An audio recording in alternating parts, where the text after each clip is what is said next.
What is going on, and welcome to another video in Finding Freedom. So, as we try to, pursue freedom and happiness and everything, you want to pursue liberty as well. But the only way you can liberate yourself is, to get physically healthy, and you can do that by going to the gym, going for a walk, or whatever. Now, if you're in a different field, by now you know that I was former military. So there's different branches, right? But let's say you're in law enforcement or something like that, right? How do you train for that? How do you become more efficient so you don't have to rely on technology? Because let's face it, if the power goes out or an EMP goes off or whatever the case, you're going to have to, possibly do physical work. I know it hurts for some people, but I'm here to help. So, let's break the three branches down. You have the Army, the Navy, and then you have the Air Force, right?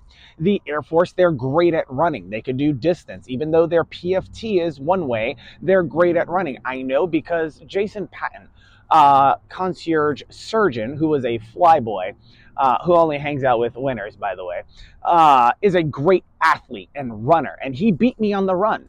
But I noticed that after the run, when we went to lift weights, he was gassed. And the weight that he was lifting was different than the weight that I was lifting. But it's because they have a lot of technology, a big budget, so on and so forth. Plane goes down, you get to escape, you have to run, so on and so forth, etc., right? Some planes especially designed to explode so the enemy doesn't get a hold of certain technologies. Now, let's talk about the Navy. The Navy is great. They drink like fish and swim like them too. Now, when it comes to that, you have to realize when you're in water, this is why elderly people normally do exercise in water, because muscles float.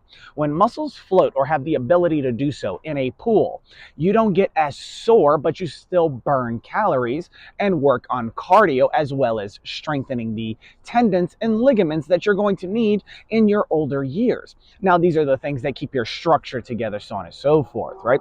So on, like when you're moving your knee joint, so on and so forth, you have your ACL, your MCL, so on and so forth, different types of tendons and ligaments that hold everything together to make the muscles work properly.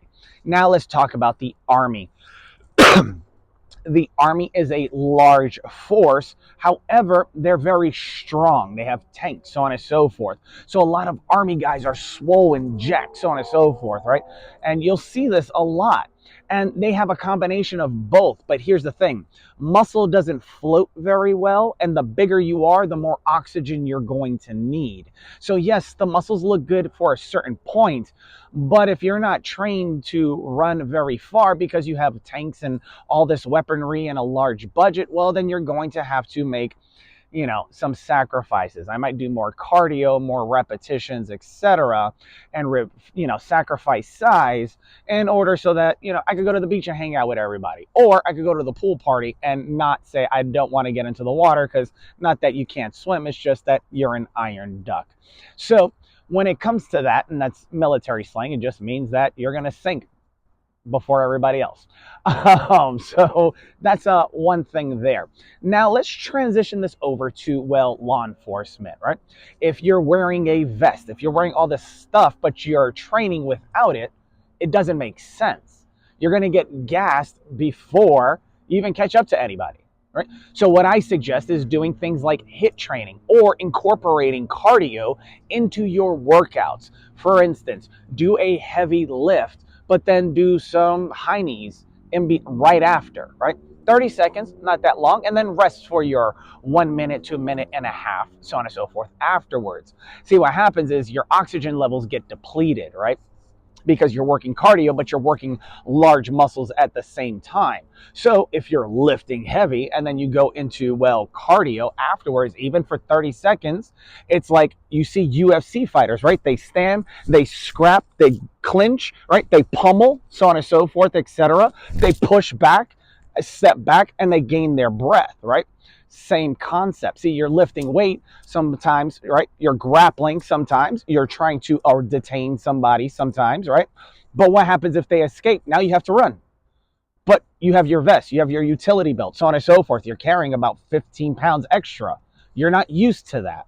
So use your brain.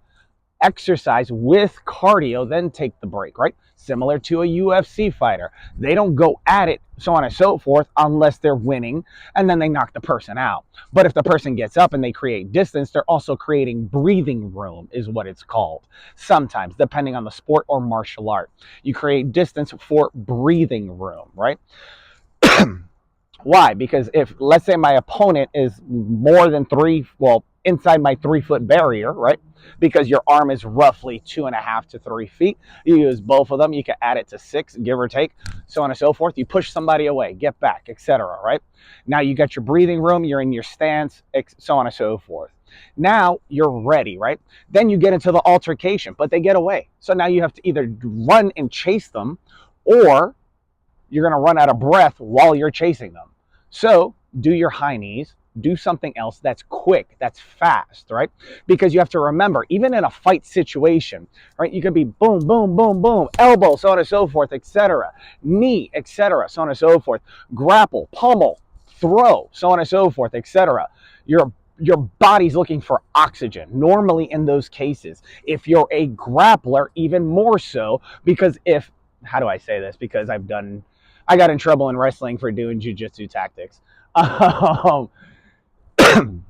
In wrestling, specifically like high school, collegiate, so on and so forth, they tell you to get off your knees because it adds more pressure to the opponent that you are trying to pin.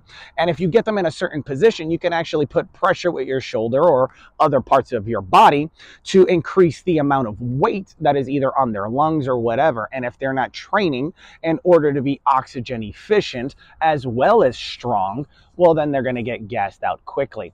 Same concept transitions over into law enforcement and everything else. Because let's face it, you first have to chase somebody down or confront them, etc.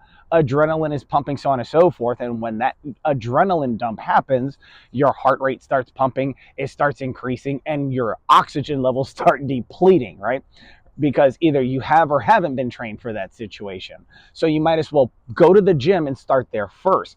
If you have joint issues, go to the pool, so on and so forth. Think Navy, right? Navy blue, hence naval term, blue uniforms, etc., right?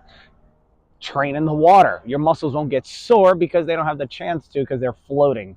But your ligaments and everything else will also get strengthened in the process. And because the water is dense the further down you go, well, that'll also help you with your oxygen levels as well if you're training to hold your breath, etc. If you get put in a rear naked choke, etc.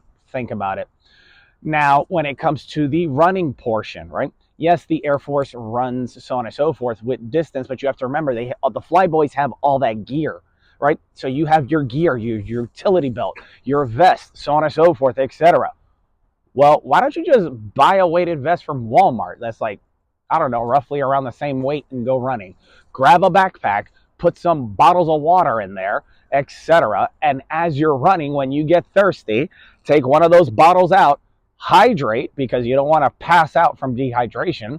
Now you lighten your load, continue your run, right? You're not going to run out of water. And by the time you do run out of water, if you do, depending on how far you go, well, then your weight would be gone because all the water would be gone. Yes or yes?